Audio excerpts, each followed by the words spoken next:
Hello, and welcome back to Over the Next Hill Fitness Podcast. I'm Carla Coffey, your coach and host for today's program. This program is sponsored by Coffee Crew Coaching. If you need a running coach or a fitness coach, look me up. Carla at coffeecrewcoaching.com is my email. You can find me on Facebook, Instagram, all the socials there. You can go right to the website, coffeecrewcoaching.com, and pick a program if you're interested in that. It's also sponsored by HydroPatch. There's a discount code in the show notes. If you want to try out HydroPatch and get a little discount, you can do that as well. And there's also some other discounts there for some jam bars and some other things. If you'd like to be a sponsor on the show, you can buy me a cup of coffee. I'll give you a shout out for that. And please follow, share, and rate the program. Tell all your friends about it so that we can continue to grow. I appreciate it, what you've done so far. I just can't figure out how to comment back on your fantastic reviews. But hey, I'll figure that out eventually too. Today, friends, we are talking to Dr. Kate Mihevc Edwards. She's a running medicine physical therapist in Atlanta, Georgia. She specializes in helping runners from everyday athletes to Olympians. She's the founder of the RunSource app and owner of Precision Performance and Physical Therapy. So if you're seeking the path back to running, her website will be in the show notes, the link to that. It's katemihevcedwards.com. You can learn about her consulting services. She does do some online consulting, but she'll try to find someone local as well to you there. So I hope that you'll enjoy the program, and we'll see you in the end. Hi, Kate. It's so great to have you here. Hi, Carla. Thanks for having me. I'm very excited. So am I. So let's get started. I want to start first by hearing your running journey and then how it tied in to where you're at now with your physical therapy and such. Sure. So let's start there. Okay. So I'm going to shorten it because it's kind of a roundabout way to where I am. Okay. But I actually started in college as a communications and art major. So I studied photography, and I used to do sports photography. And I'd kind of always run. When I was in high school and middle school, we didn't have a cross-country team at our school. It was too small. So I ran a lot, just, to the end of the dirt road, and then to town, and then that type of thing. And I really did love it. And it kind of was one of those places where I could go, whenever I needed to work things out in my head, or I needed to kind of get away, which I think a lot of us feel that way about running. Mm-hmm. And then I went to college, and I kind of lost touch with running for a little while. But in college, I ran my first race, and it was a half marathon, which is funny that you would pick your first race as a half marathon. Yeah, but I did. Go big or go home. That's right. And I knew nothing. I literally did everything wrong you could possibly do wrong. And that's kind of the best thing about it. It was a great beginning to my running journey, and running journey as a running medicine PT, because I literally did everything I would tell all my patients never to do. From, wearing new shoes on the day of the race, to not preparing what I was going to eat, going out too fast, like all the things. But after that race, I was so deeply in love that it just went on from there. And I never really stopped running. And so I would run all through college. And then as soon as I graduated from college, I started working. And I wasn't really in love with the job that I had, but I loved running. And so I was training for my first marathon, which was Leukemia and Lymphoma Society Marathon. And I love their program because it really does bring new people who don't really know how to train properly into the fold. And my brother's a leukemia survivor. So I ran with the Leukemia and Lymphoma Society, and my running coach was a physical therapist. And so I started to kind of like follow her around, not creepy, but just like I loved her and I wanted to be her. And so I would follow her around, see what she was doing with everyone on the track or during her long runs, and then I just started going to work with her. She was so lovely. She would be, "You want to come to work with me?" So I started going to work with her, and I was like, oh, this is what I'm supposed to be doing. I'm not supposed to be in marketing. I'm not supposed to be, taking pictures of athletes. I'm supposed to be helping them. And she worked at this clinic, this great outpatient clinic, and got me connected. And I quit my job. And I started working in that clinic as what was called a PT aide. So someone who just helped the PTs and kind of like did all the things like the laundry and, like all the things, but also learned about it. And I went to school at night to get all my prerequisites for a physical therapy degree. And I got a waitressing job. So I was working all of the things I could to kind of make this, what I realized was my dream, come true. And then I did all my prerequisites. I applied to the top 10 PT schools in the country. I was very ambitious. I don't know why I thought maybe just apply to the top 10, but I did. And I got into a couple of them, and I went to Emory in Atlanta, which is where I live now. And I became a physical therapist. And I knew from the very moment that I was going to be a running PT, and I knew I was going to treat runners, because even in PT school, I was still running, training for races. I ended up running 13 total marathons and three Bostons. I started doing triathlon, mostly short course. And I would rope my PT friends into training all the time. There was this great hill by Emory that I'd be like, okay, guys, after class, let's just go run hills. So I don't know that everyone loved me, to be honest. I was going to say, you probably really didn't have any friends. Let's be honest. Just a few friends. But luckily, PTs are really active in general. So most of my classmates, we would go to races together and do all that. And so it's really fun. And then when I graduated, I realized that I didn't feel like I got enough education, which is really funny because I also have, these other degrees. But I decided to go into orthopedic residency. So then I did a residency, which not everybody does that after PT school. I was one of the first, I think, 500 PTs in the country to do that. Wow. I might be off a little bit, but something like that. And so I did an orthopedic residency to kind of hone in my skills more when it came to orthopedics. And I struggled with whether I was going to do sports or orthopedics because I knew I would be doing running, but I felt like if I truly understood orthopedics, I could apply that to runners better than if I did just sports. I couldn't really apply it to everybody quite as much. So I did that in Chicago, and I continued to run marathons. And then I moved back to Atlanta and, started working here. And then in terms of my running story, I ran for a really long time, and I don't run as much anymore. So now I'm running about 2 times a week, 2 miles. And the reason is I passed out in 3 of my marathons over the 13 that I did. And I kept going to the doctors, seeing what's wrong. And everyone said, you're just dehydrated. And I'd been to several cardiologists, and I just kept being told I was dehydrated. But on my son's first birthday, I actually went into ventricular tachycardia. So I was running and my heart rate was, 150. I didn't feel very good, but then I stopped, and my sports bra felt like it was strangling me. And I could see my heart out here. And my heart rate went up to, 200, 250, 300. And I thought my Garmin was broken. Wow. But it was really my heart, and I thought I was going to pass out. So I walked to the front steps of my house, and I sat down and put my head between my knees. And luckily, my heart rate converted back. I was very lucky. Looking back after that point, I realized that I had gone into VTAC a few times, those times that I passed out. And it took about a year for them to figure out what was wrong with me. I had all the tests.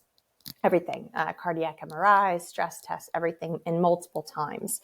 And they couldn't figure it out. And finally, we did some genetic testing and found out I have a rare genetic heart disease. The exercise, particularly endurance exercise, makes worse. Wow. Yeah. So, that was, a while ago, and I've really come through to the other side. I've struggled with a lot in between. But that moment changed my practice as a physical therapist and, changed my life, because I went from, everything was about running all the time in terms of what I was going to eat, what I was going to wear, who my friends were. All my friends were going to races. And I mean, that's just what we did. Mm-hmm. And then suddenly it was all taken away from me. So in terms of my practice, I actually quit. I had this great job. It was cash-based practice. It was one of the best in the city at the time. And I quit it because I was so stressed out. I couldn't do that anymore. And at that point, I had a pretty long waiting list of patients because I was really the only one that was treating runners in the practice. And I quit, and then I decided to open up my own. And I didn't really tell anybody where I was going. But on my first day, I didn't have I was in my own room. I didn't have front desk staff. I didn't have anything. I just thought maybe a few people might show up. Well, my first day, it was so crazy because I ended up with a 6-month waiting list, and I had no front desk person to help me schedule. I had nothing. It was kind of crazy. And then from there, I ended up, now I have 2 PT practices that treat all runners. I'm in running medicine full time. That's what I do. I'm doing research and writing about running, all sorts of things. But the big piece about where I almost died running changed my practice so much because I started to look at runners differently and realizing that there's so much more to a running injury than the physical piece.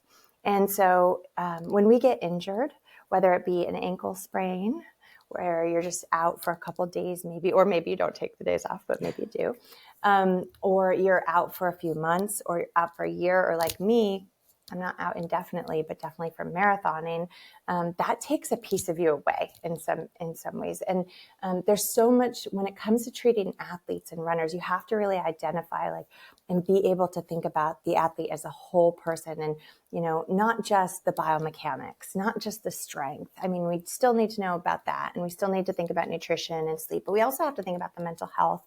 And then realizing that it's a privilege for me to be on that journey with my patient when they're going through something and they're not able to do something they love. And I don't think I really would have gotten to this point in this way had I not gone through what I went through, because I wouldn't have understood it at the depths of which I understand it.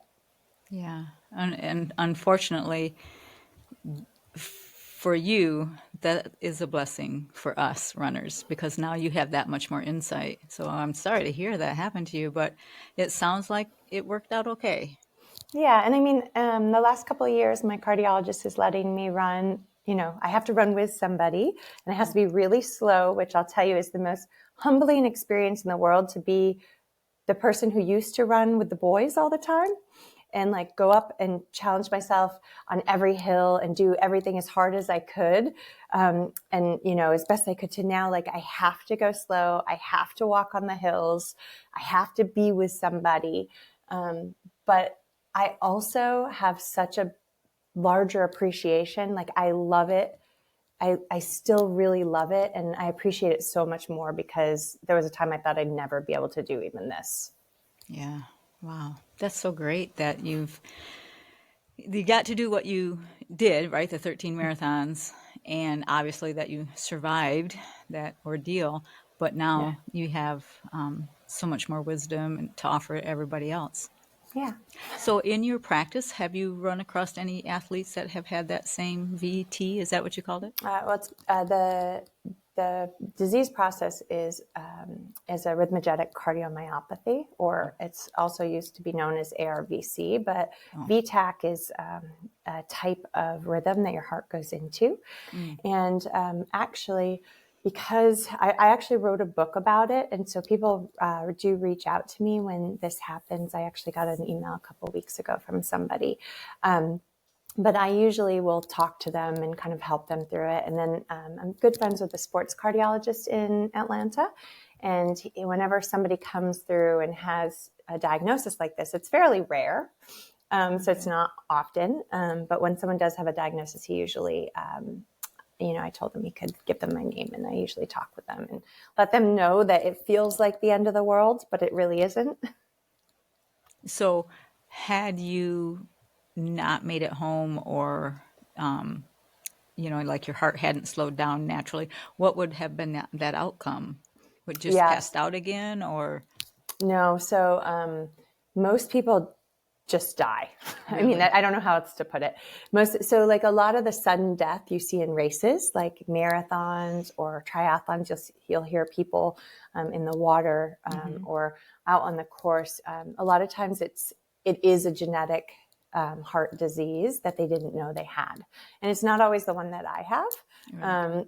It's the one that I have is, and I might get this wrong, it's either in the top 4 or 5. Like there's 4 or 5 of them. And mine is in that list. But it's usually people don't know that they have it. And so I'm incredibly lucky. I'm not just lucky, I'm incredibly lucky because I actually had 3 marathons and then 2 other incidents. So 5 incidents. Wow. That I survived that I didn't really know what it was. Wow. That's a lot. I know. I've only got 4 lives left, right? Like 9 lives. I better really take care. No kidding.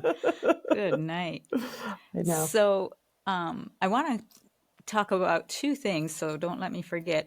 Sure. One is you said about the mental process that we go through when we're injured, and also the types of injuries that are most prevalent in your practice for the runners, since you only see runners, which I wish I lived in Atlanta. So where would you like to start? Which one would you like to tackle first? Well, I think that if we're going to talk about running injury, there's a few things that might cover both, and then I can go into specific injuries. Perfect. But there are like 4, I think it's about 4 things I like to say about when it comes to injuries for runners. The first thing is that just because you feel it in one place doesn't mean that's where the injury is. Mm-hmm. And that is a huge misconception, is that we think that if our knee hurts, then it's definitely our knee causing the issue. And most of the time it's part of it, but not all of the picture. So that's the first thing when it comes to running injuries. Don't assume that where the pain is where the injury is. Mm-hmm. The second is that running injuries are typically caused because of training error and doing too much too soon. Mm-hmm. And this is where the mental component of running comes in, right? So I like to ask my patients, like, there's 2 reasons this happens. One is you didn't know that you were doing too much too soon. You didn't know what your body could handle. You were following a plan that you thought worked for you. And then the other one is you didn't want to stop. And you kept going, like you felt like you needed to push yourself harder or and that was always me, by the way. So I'm not judging. I don't want anyone to think I'm judging.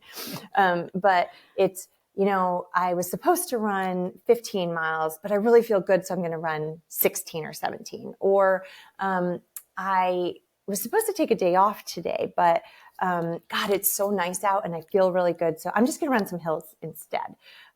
Those kinds of decisions often lead to injury, and we don't like to talk about it or even acknowledge it. If we're honest. But that is a mindset, and that's a running cultural issue in my mind, that we need to somehow figure out how to combat. And I do think it's because a lot of us use running as a way to manage our mental health. And I don't think that we should be managing our mental health through running. I think running can give us a lot of help us with it. But I think we actually need to address the issues that are coming up when it comes to mental health. And again, this is not a popular topic. Nobody wants to hear this. Mm-hmm. But for me, I used running to run away from problems that I didn't want to deal with. That is the truth. And I would run as fast and as hard and as much as possible, so I didn't have to think about it. Mm-hmm. Instead, therapy would have been good, and running. You know what I mean? So I think that that's a huge part of running injury, and the part that we don't like to talk about. Yeah. Now, that being said, you could have went to drinking instead of running. That's what a lot of other people do, right? That aren't runners. They're drinkers, right? So at least you chose that one. That's right. And that is actually the thing that people often say is like, look, at least I'm doing something healthy. Mm-hmm. And that's true. And I think it's wonderful. And I love running. And we should be aware of how we use it so that we can enjoy it for as long as possible. And so those are kind of 2 big things. The other thing, and I don't know that any of these things I'm going to say people are going to like. I hope they don't turn your podcast off. I'm sure it won't be the first time. But I mean this is so much, like love for our culture and our people. But the other thing is that the advice you get from your running partner or Google or Chat GPT, which, you and I have talked about, or some running influencers, that might not be the right advice for you. It doesn't mean that advice is wrong altogether, because there's probably a lot about that's correct. However, each running injury is very different. Each person is very different. And so you really want to think about your running injury as something individual and that an expert can help you with. There's a lot of misinformation and missing information that's passed down from one, I say run generation to the next, but like one runner to the next, that actually keeps running injury as a huge issue in our culture. And I think that if we could clear up some of that water, it would be really, really helpful and decrease a lot of running injuries. I created an app that just released in November called RunSource that's actually working on that problem. Wow. I brought together, we have 50 running experts from across the country so far. And actually we're onboarding like 3 more this week. But it's a place where it's becoming a knowledge hub for runners, just from experts, sports dietitians, strength trainers, PTs, MDs. There's yoga classes just for runners, like mental health professionals, sports psychologists. They're all on the platform. And I'm creating that to kind of combat this piece of what I see every day in clinic. Yeah. And it's really cool and exciting. And I don't know if anyone's going to want to use it, because it's easier to look at, Instagram, but this is a place you can go and get all of your questions answered by actual experts. So this is becoming a really long answer, Carla. That's okay. It's totally fine. But that's, I think, the other piece is the kind of the third piece is like, where do we get our advice and information from? Can lead to more running injury, or lead to a running injury that's just not getting better as fast as it could. And the whole goal is to run as much as possible in a safe way, in my mind. Absolutely. And then the last thing I think would be, there are a lot of trends, right? So there are a lot of things that we like to do because we get excited about them. And again, I don't think that the trends are necessarily bad in any way, but if we don't meet our basic needs, like get enough fuel in our body, make sure our nutrition is dialed in, and we don't get enough sleep, 7 to 9 hours a night, and we don't know how to manage our stress, then all of those trends out there, whether it be cold plunge or sauna or whatever, I have nothing against those. I actually, suggest that to a lot of people. But that's not going to help you if you're not eating and fueling enough, or if you're not strong enough, or if you're not sleeping enough. So those are kind of my overall arching things that people don't want to hear, why running injuries occur. Yeah, but it's true. I know for myself, because I am number one on not getting enough sleep, and I still will, I love running, so I want to get my run in, right? Of course. And so I just, instead of sleeping, I'll go for a run. And so I am the number one culprit for that, I'm sure. Well, and the thing is, like, look, sometimes it's fine, right? So, really, it's all in moderation, and we don't need to be perfect about any of the things. We tend to be type A personalities that want to do everything right. So we're going to do 150%. So if I say to you, you have to sleep 7 to 9 hours, and then you sleep 6 one night, you can't, like the thing we want to do is beat ourselves up about that. Well, that doesn't help us either. Right. So what? You slept 6 hours one night, and you got to go enjoy your run. But just in general, trying to dial that in is best. Yeah, for sure.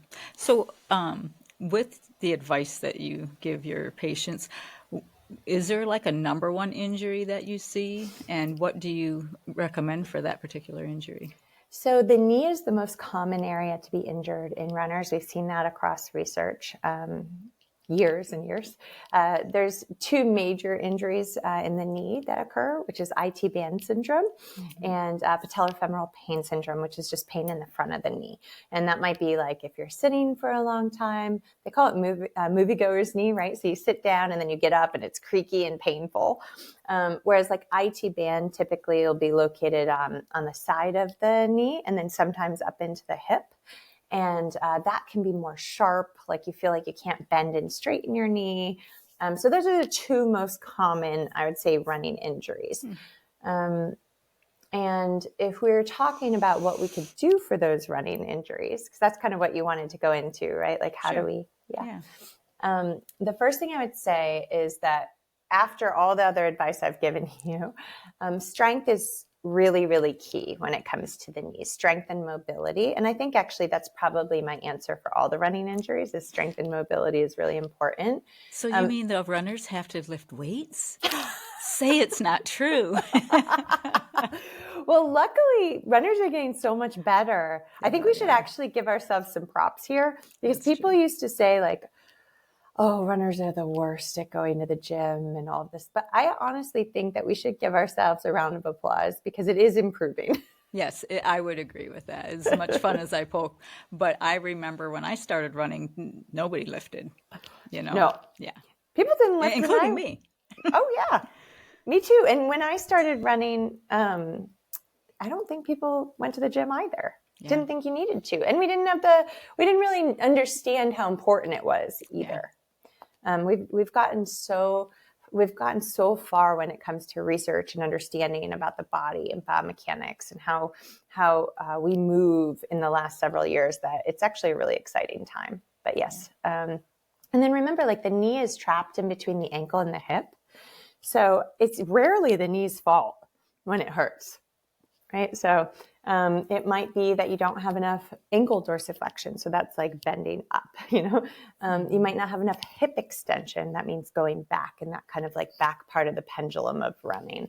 You might be overusing the quadricep muscles and not using your glutes. So those are a lot of kind of common things that happen just when you're running. You might be pronating too much. Now, I hate to say that really because pronation is not a bad word.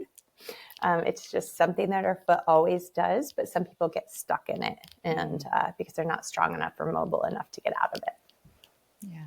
It's so, I don't know if interesting is the word, but how the knee gets such a bad rap and everybody tells you, oh, you're a runner, you're going to get bad knees. And it's really not the knee's fault.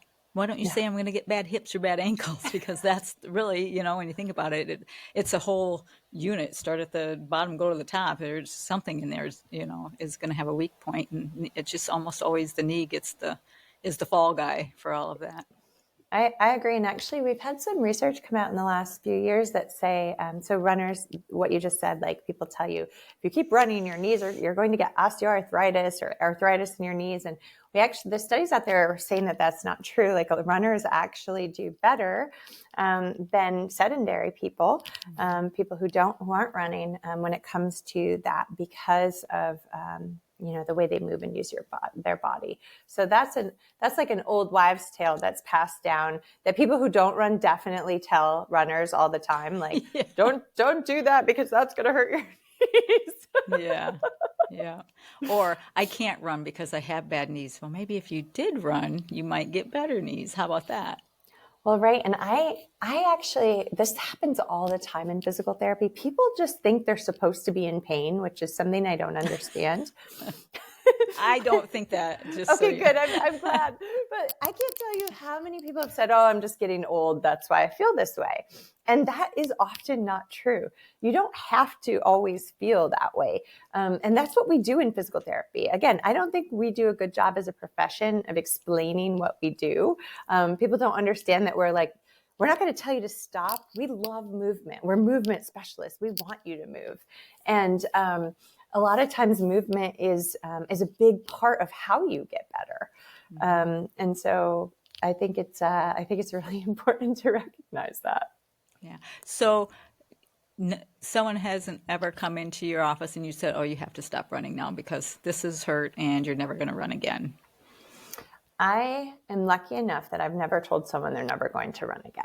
That's awesome. However, if somebody comes in with like a bone stress injury or like a stress fracture is what most people call it, that is the one injury that I shouldn't say the one injury, but it's most likely that if you have a stress fracture, we're going to tell you to stop running because you have to stop running to get it to heal.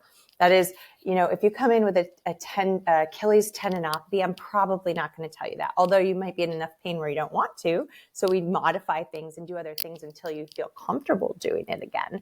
I don't also force people to run if they're not comfortable. Right. Get out there. Get out there anyway. But bone stress injury is something different. Or if people are deep into REDS, so relative energy deficiency in sport, are low energy availability, which is you don't have enough fuel and nutrition to support your body needs as well as your exercising needs. That can cause a lot of breakdown in your body. So if someone's struggling with that, and especially in addition to like a bone stress injury, then they'll probably have to back down. But that doesn't mean forever. That just means while they get to a place where they can heal.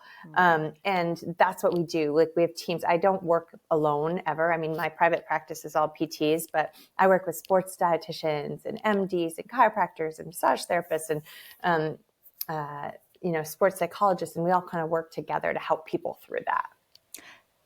So you're not saying forever when they break a bone or have a fracture or whatever. It's just while it heals. And then you say, get back out there. Oh, yeah.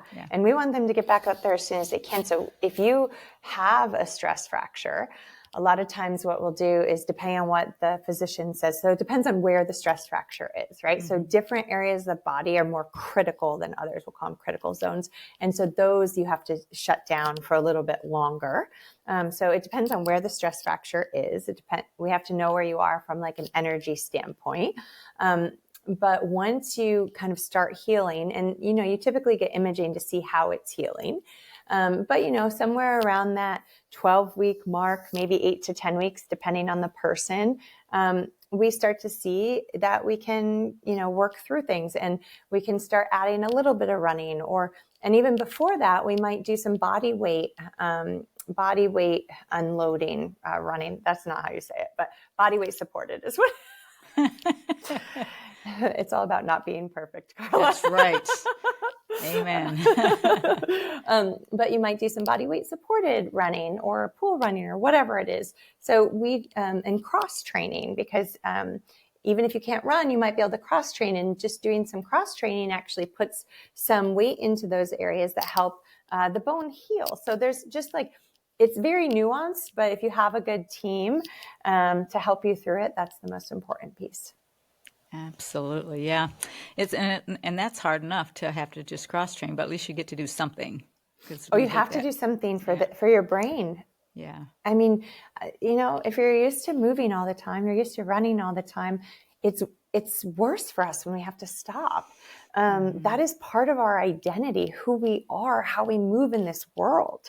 And to ask us to stop running is a huge ask, and it's not realistic in many ways, but in some instances we have to. So we just have to figure out, I just figure out how to work with my patient, that individual patient, to help them through. So the best that I can until they can get to do the thing they love again. Sure. So in a few sentences back, you said something about REDS. Could you explain what that is again? I've never heard that before. Sure. So it's called relative energy deficiency in sport. And so if you think about REDS, we're thinking about nutrition and fueling. And there's actually an equation that I like to do it's an easy equation that I like to do when I'm giving lectures about it. So it's about how much food are you putting in your body, right? And how much energy are you using in your body? And then what's left over, okay? And what's left over has to be able to maintain our body systems. So we need to have enough energy, and food is energy, right? Mm-hmm. So we have to have enough energy in our system to be able to, for our brain to work, for our immune system to work properly, for our bones to be able to regenerate, for our muscles to be able to regenerate, all of that. And if we don't have enough fuel, then we have low energy availability, which people call LEA, okay, or LEA. Okay. We have low energy availability. And if we have low energy availability, then it's likely we're in some stage of REDS. And so REDS is a continuum. So you could be in a state of really low energy availability, not enough energy for a very long time, and that's very dangerous. That's where people will start women might not have their cycle anymore, which is not a good thing. That's somebody who is constantly getting stress fractures. If someone has multiple stress fractures, I always send them to an MD and a nutritionist to get a REDS workup to see. And like our goal is, if you are in that relative energy deficiency, it's either because most of the time you don't realize it. I will say most people do not realize that that's happening. It's because they don't know that they need as much energy as they do for their body systems, plus what they're doing in sport. So it's just an education thing, and you can come out of REDS. You can get enough fuel, change the way we're exercising, and you can come out of it. Sometimes it takes up to a year, depending on how severe it is, or longer. Sometimes, if you're just in, mild REDS, or it hasn't been going on that long, it can be quickly remedied. But it's a really important thing to understand when we're for us as runners, that we have to have enough fuel to fuel our everyday activities of living plus our sport. Otherwise, we will break down, and it's every system in the body, like your reproductive system, your immune system, your endocrine system, your cardiovascular, all the systems. Wow. So that's why I say nutrition is a basic need. Yeah, it for sure is. Yeah. Wow. I had never heard of that before. And is that becoming more popular, or is it just now it has a name and people have been in that state for a while, or? So they used to call it a while back, and they still call it on the West Coast a little bit, the female athlete triad. But now we realize men and women can be part of this, and it's not a triad. It's not just three things. It's all the things. So they renamed it. And I think, I can't remember the year that they came out with the Olympic Committee, put the recommendations out. Because it's been a while now. I think it was revised in 2021 or 2022, but it's something we've known as in sports, or running medicine specialists definitely know about this, because we see it a lot in our clientele, in our patients. I would say that more people are learning about it now, and I'm glad we talked about it because it's so important. So how do you recognize that in someone when you've been seeing them for 6 or 7 months with the same recurring injury, and you go, oh, okay, are you eating enough? Or is that the first thing you start checking off is when you interview them, or whatever you call it? Yeah, so inner evaluation, which is an interview. It honestly is. It's an interview, and I like to say I'm a detective. I like to also check all the things and make sure I can see what's going on, put all the pieces together. But during the interview process, even the paperwork that they're doing on intake are asking questions related to this type of thing. And there's certain flags. There's a whole questionnaire that we use to determine where somebody is on that kind of continuum for REDS, if it's, yellow, green, red, whatever.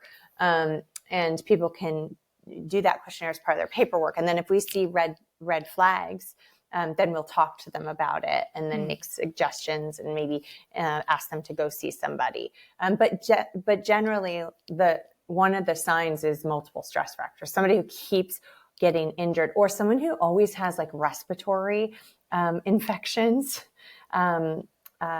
If they're a female and they don't have a cycle, not because they're in perimenopause or menopause or postpartum, but that might be, if they don't have a cycle, they've had REDS for a long time. That's a way down the train, but those are a lot of signs and symptoms. All right. So lady listeners, you hear that? How's your food going? Yeah. I will probably never fall under that because I have a hard time getting away from the table and the refrigerator. So I think it's good to love food when I love food. when you're exercising. Yeah. And when I'm not, I love it. That's right. Food is not bad. No. It's our fuel. It's how we get our energy. Absolutely. So we've talked about the physical therapy part, and you did mention a little bit about the brain thing, but you told me before we started recording about some new research that you're doing. Can you talk about that a little more? Yeah. And sorry, we only talked about the knee, but that's okay. We'll go. Oh, yeah. We can go back to that. No, that's okay. I feel that there's so many things to talk about, Carla. Yes. We might have to do a sequel. That's right. So I am currently, we just got our abstract accepted. So we're in the middle of some research. I'm working with 3 doctors from Virginia, up in Virginia, and one of the doctors at University of Virginia Runners Clinic, which is really cool. It's and what we're looking at are beliefs, attitudes, and knowledge of runners. And so essentially, we looked across all this research, like qualitative and quantitative research. We went through all these interviews that people did with runners and like dug through all this. And we read hundreds and hundreds of studies. And what we're trying to figure out is, what do runners really think? What do they believe? And what are their attitudes about certain things, whether it be REDS, right? Do they know what REDS is? And what do they think about fueling? Do they really know the right information about fueling? Or are they working on old information and old things that we knew? And we're kind of looking through all of that to kind of get this good picture of like what is it to be a runner, and what is that belief system that we have? And the reason that we want to do that is because all of us are in medicine, running medicine. And I do believe there's this disconnect between what we do and what runners think that we do sometimes. And again, what I told you before is I'm a runner, so I kind of get both sides of it. But I think there's this fear around that we're always just going to tell people to stop running. But really, we're so on your side and we want to help and we really get it. Like, we understand running. We know what works. And we want to do this research because we want to figure out how can we bridge that gap so that we can get more people to see, running medicine PTs like myself and my colleagues and the physicians, so that they can keep running in a healthy way and they don't have to stop because of injuries. Up to 80% of runners are injured every single year. I mean, that is a mind-blowing number. And it's up to, because it varies depending on what research you're looking at, what you define as a running injury. All of those things matter when you're looking at papers. But that is still a huge number. Even if it was 50%, we don't want 50% of our friends to be injured. Right. I mean, that makes for a really boring coffee date after a run. Yeah. So we want to understand what that kind of disconnect is. And we want to help meet runners where they are so that we can ultimately make a difference in and a dent in running injuries, and then just making it better for all of us. Very cool. Well, I'll be excited to hear about that when that's all finished. Yeah. So speaking of injuries, let's go back. Now, we talked about the knee and we talked about our psyche. What's another common injury that you see? Is it plantar fascia? Plantar fasciitis is definitely a high on the list. I don't know what number it is because, it depends on what study you read and how they define a running injury. We're starting to come to a better, more common definition, but it's still not there. But plantar fasciitis is a big one, especially for people that are in like that 30 to 60 range. Age range? Yeah, age range. Yeah. Okay. Plantar fasciitis is, or plantar fasciosis, whatever you want to call it, is a big deal. Now, there are a lot of different things that contribute to it. It could be how our foot moves, how we control the foot in landing. So it's important to have good foot control and strength, and balance and being able to work like the strength in the bottom of the foot. And then being able to control how your foot pronates and supinates, and then single leg stance, because running is landing on one foot, like jumping from one foot to another, essentially. So we want to be able to control that with strength. The biggest thing is what happens with the plantar fascia is it's micro tears. Like every time, so this is your foot, by the way, if you're seeing this video. I figured that. I don't know about the other foot. Yeah. I can't talk without using my hands. That's okay. That's great. I was imagining that was a foot. So good. So every time you land and you go into that kind of pronated position, if you go in it very quickly, or it's uncontrolled, or you're there too long, what you're doing is you're stretching and getting like these micro tears in your plantar fascia. And over time, that can cause pain and discomfort. And that's kind of, what happens with plantar fasciitis or fasciosis. But calf strength is really important in how you control the foot and ankle. Whether or not you have enough hip extension is actually a big issue for a lot of injuries. A lot of times people use their back to get their leg back. So you'll see people like their rib cage coming up, and they're really not using their glutes and getting that full range of motion in their hip extensors. They're just using like their chest, or when they're getting their leg back, they're using their calf, like they're pulling with their foot and their calf rather than extending through their hip. And those are reasons you might get plantar fasciitis. And that's one of those things is if you sit down and you go to stand up, it might really hurt because you've been sitting for a while. And then when you put the pressure on the foot, it does that same thing with those, the already aggravated plantar fascia. Yeah. So what I typically tell people with plantar fasciitis is, we need to stretch those calves out. You need to have more mobile foot and ankle. You make sure that you have good calf strength, good foot strength. And of course, when we look at their running form, like what does their hip extension look like, and the rotation. Mm-hmm.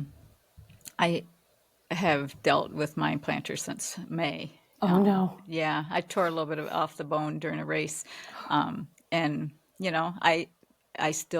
out of PT, but I do calf races and mobility stuff with my feet every day. I know otherwise it's gonna just come back, right? Yeah. So that's the key is you got to keep at it. Once you get it. You do. And actually, so it's funny, we're going through these injuries on the RunSource app. I made injury programs for each one of these things. Oh, cool. So it's like, it has the strength that you need, and it's like week by week. So if you say like you have plantar fasciitis, I think it's a 12-week program. It might be an 8, but I think it's a 12-week program. And like the first week, it tells you why does it happen? What, talks about the anatomy, and then like some nutrition things, mental health things, like we talk about running shoes, and all of that. And then, overtraining, that's not all in the first week, but those are all like, it's throughout the program. So, in addition to the mobility and the strength things you need to be doing, to get better. And we kind of built out those programs using all of those experts that you can just do on your phone, because I think a lot of people, like you said, don't have people like me around them. Don't have people who are experts in running medicine, or it's really expensive to see all the experts you need to see. Right. And so I created this program with all these experts because I wanted people to get good information and, again, be able to keep running.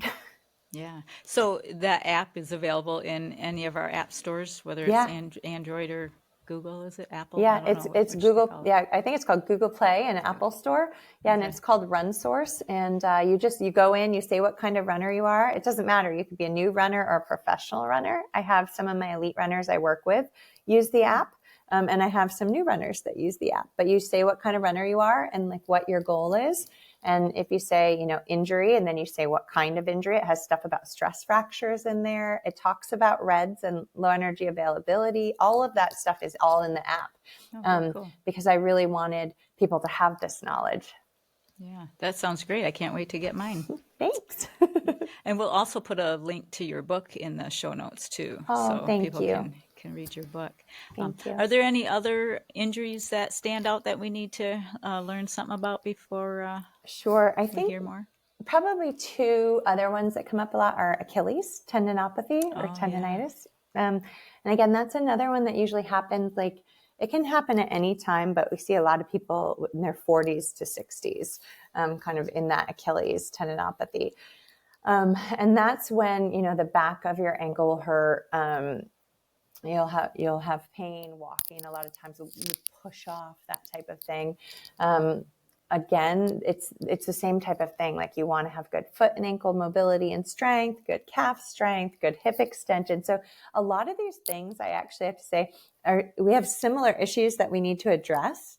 So when it comes to running injuries, regardless of what running injury it is, we need to address those things that we talked about in the beginning, but we also need to address single leg balance, single leg strength, because we're jumping from one leg to another. We need to think about core and hip strength, foot and ankle strength, foot and ankle mobility, even like thoracic spine, which is kind of like the middle part of your spine mobility, because, running is not just about our legs, it's also about our arms, and Right. the opposite arm and leg work together.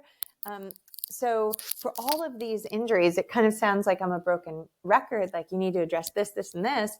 And it is very individual because there's a lot of other things. And we have, as runners, we have specific patterns. Yes, we do. Yeah. Not always good ones. Oh, there's plenty of good ones. Yeah. And maybe some that aren't as great. Maybe some that aren't. Yeah. I always forget about the Achilles. That's probably the only thing I've never had to hurt. I'm so glad. I've had IT band, and I figured that out, right? And then now I got the planner thing, which I've basically figured out. But yeah, so I've never had that. So knock on wood. Knock on wood. Well, a lot of people have pain in like the back of their thigh, like or hamstring pain, or what I'd say posterior tib pain, where it's kind of like underneath their foot and on the inside of their leg. They have like all these different things, and people have back pain more than they realize, but it feels like it's somewhere else. Like I've had plenty of people come in and tell me they hurt their knee, but it was really referred from their back. And so it was never a knee. Like I don't even end up really treating the knee all that much. I treat the back and the pelvis a lot. So again, it just comes back to that idea, like just because it's in one area doesn't mean that's where it's coming from. And so that's also why if your friend tells you to do certain stretches for your knee when your knee hurts, it might not be for you because it might actually be your back. Right. Yeah. Yeah, that doggone Dr. Google, he gets me every time. You're not alone. He's one of my friends too, like Mr. Chat GPT. Well, look, I think there's so much that we can do with both of those. Like, I think I love AI. And I think that it has, there are a lot of great reasons to use it. But I don't think it replaces experts in many ways, especially when we're thinking about it from all these different angles. And because there's hallucinations, or they call them hallucinations. So like if you ask the Chat GPT, it might not give you the right information, or if you ask it the same thing over and over, it just starts to like repeat itself in cycles. So even if we look to those resources, we should definitely double check. As somebody who might really know. Yeah. And then there's human error too. So that's true. That's the other thing that's kind of scary. I did have a patient fairly recently come in, and this was actually really fun thinking about AI. He came in and he had a shoulder issue, and we went through treatment. He asked me all these questions. I told him, what I thought it was, what I wanted him to do, all these things. So then he went home and put it in Chat GPT. And then he texted me and said, "Hey, you said the things that the Chat GPT said." And I was like, "Oh, good. I'm glad I'm right." Yeah, right. It was really funny, but I thought it was really incredible what the Chat GPT did say. There were things that weren't totally right. And there were some things, that wouldn't have worked for him. But in general, I mean, if we're looking at it generally, it did have good information. It just wasn't, perfect for him. Yeah. Yeah, he's my boyfriend. So you just quit talking to my Chat GPT. I will not say anything bad. All right, Kate, is there anything else you'd like my listeners to know about you, your running journey, your running medicine specialty, anything that we haven't covered? No, Carla, I think we covered a lot. I guess the thing would be if you're a runner and you're struggling with something, or you're looking for information, RunSource, the app, and I built it for you. For you specifically. Yes. So I did, and with runners in mind, and I'm bringing together the best minds in running medicine across the country and world. And we add things every week. Wow. And the coolest thing is, like, right now, we have a lot, but I know where it's going to go, and it's even better. You know what I mean? Like, where it's going to be in 6 months is totally different than where it is now. And now it's pretty great. So I would say that. And then I would say, my website's Mihevc but like, I do consulting for difficult cases. So I see, I talk to runners across the country that are struggling with things, that have been to multiple practitioners and don't know what to do, and kind of feel like lost almost. And so I often do consults with them and try to help work it out, and maybe connect them with somebody in their area that might be helpful. And, sometimes people fly down to see me, but if I can find someone near them, that's always better. Oh, great. I'll probably be your next online client. All right. Well, thank you so much for being on the show. I really appreciate it. I've thoroughly enjoyed everything, and I can't wait to hear more about your study that you're doing and take a look at your book. Well, thank you so much. And again, I really appreciate you having me. Yeah, great. Talk to you soon. Bye-bye. Bye. All right. Well, thanks for listening to the episode. I hope you enjoyed it. Please continue to follow, share, and rate the program. If you're needing that coach, reach out to me. There's a button in the show notes that you can contact me directly. Share it with a friend if you think their story needs to be on the podcast. I'd love to hear from them. So thanks again, and have a great day.